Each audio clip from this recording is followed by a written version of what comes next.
भंडारा डोंगर, घोराळा डोंगर, भामसंद्रा डोंगर, त्या तिन्ही डोंगराची सध्या हेळसांड सुरू आहे.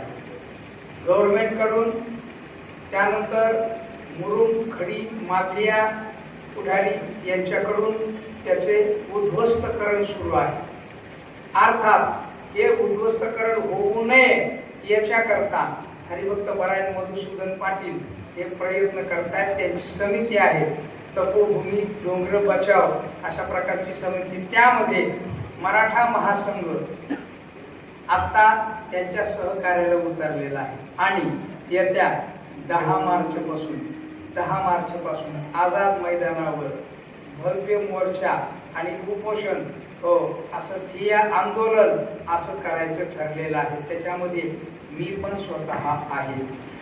मराठा महासंघ हा स्वातंत्र्य काळाच्या अगोदरपासून 125 वर्ष झाले हा सतत जनसामान्यांच्या हिताकरता लढणारा एक संघ आहे. मराठा सेवा संघ ते बाकीचे हे वेगळे बरं काय, हे आत्ताचे येतं आणि ते निराळ्या तत्वज्ञानाचे. मराठा महासंघ याला अण्णासाहेब पाटील वगैरे हे असे मोठ्या लोकांची त्याला भूमिका आहे. आपल्या परभणी जिल्ह्यामध्ये मोहिते पाटील त्याचं बरंच काम करत होते. आमचे नाना असा हा मराठा महासंघ त्यांच्या साथीला उतरलेला आहे. त्याच्यामध्ये मी पण आहे. आणि 10 मार्च पासून डोंगराच्या बचावाकरता, अर्थात जगद्गुरु तुकोबाराय तपोभूमी बचावा याकरता प्रयत्न आणि आंदोलन त्या ठिकाणी होणार आहे. आणि 10 तारखेला बसायचं आहे.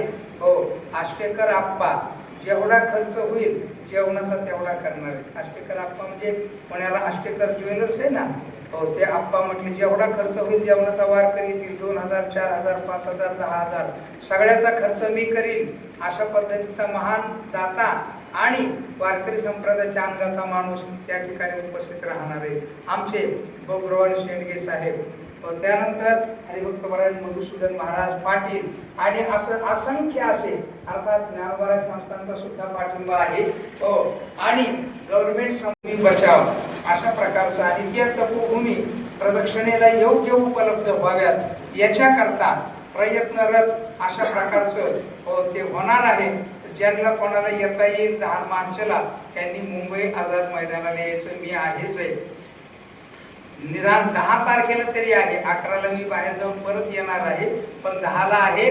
आणि अशा प्रकारचं आंदोलन केल्याशिवाय गव्हर्नमेंटला ध्यानात येणार नाही आणि हे डोंगर राहणार नाहीत. मग हे डोंगर जर नाही राहिले तर इतिहासच पुचला जाईल सगळा.